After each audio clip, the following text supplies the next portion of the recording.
بسم اللہ الرحمن الرحیم۔ السلام علیکم اسٹوڈنٹس، آج ہم انگلش گرامر کا پیراگراف نمبر 3 ٹرانسلیٹ کریں گے انٹو انگلش۔ پہلے پیراگراف کو سنیں۔ ایک دفعہ کا ذکر ہے کہ گیدڑ ایک دریا کے کنارے رہتا تھا۔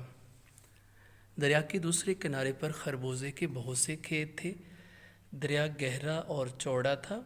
گیدڑ جی بھر کر خربوزے کھانا چاہتا تھا۔ وہ دریا عبور نہیں کر سکتا تھا۔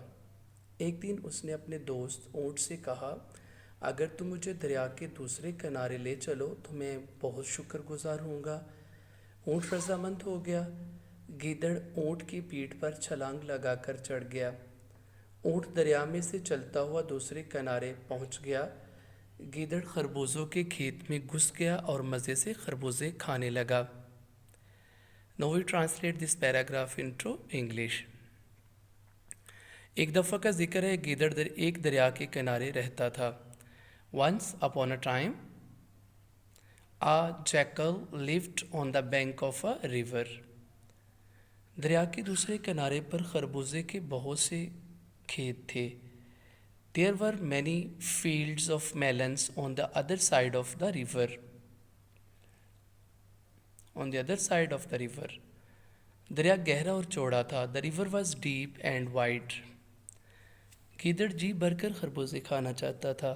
The jackal wanted to eat melons to his fill۔ وہ دریا عبور نہیں کر سکتا تھا۔ He could not cross the river۔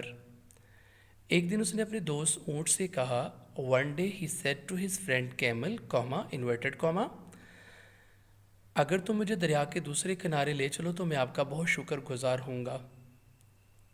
I shall be very thankful to you if you take me to the other bank of the river۔ اونٹ رضامند ہو گیا۔ The camel agreed۔